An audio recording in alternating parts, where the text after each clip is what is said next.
Bonjour à tous et bienvenue chez Geektrend.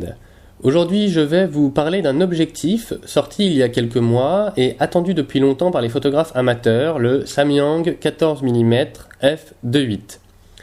On est déjà tout de suite surpris lorsque l'on a l'objectif en main par sa finition et son poids. On a là un objectif tout métal, bien construit, avec un joli liseré doré qui ferait presque illusion sur sa provenance. Le pare-soleil est intégré et enrobe une superbe lentille asphérique. L'ouverture et la fermeture du diaphragme se font par une bague manuelle à l'ancienne de f2.8 à f22. La bague de mise au point, quant à elle, coulisse bien. La particularité donc de cet objectif est d'être tout manuel.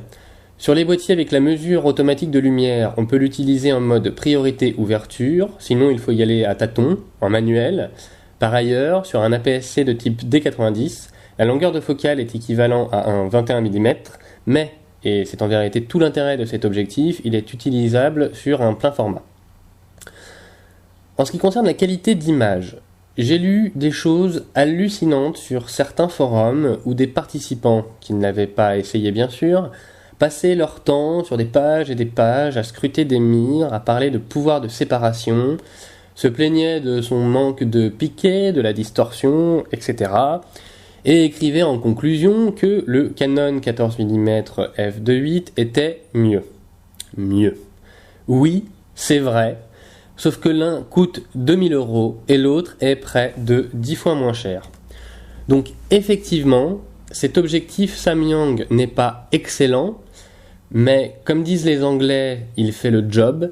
Et pour le prix, j'ai envie de dire, on s'en contente.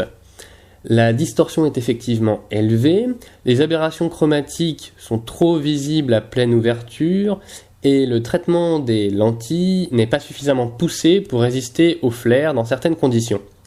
Cependant, je dois dire que j'ai pris plaisir à jouer avec cet objectif, dont d'ailleurs la mise au point manuelle n'est pas un souci, puisqu'on peut facilement shooter en hyperfocale.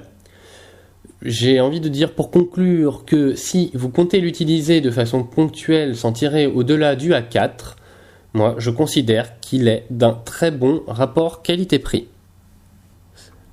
Merci à tous et à bientôt chez Geektrend pour un nouvel essai.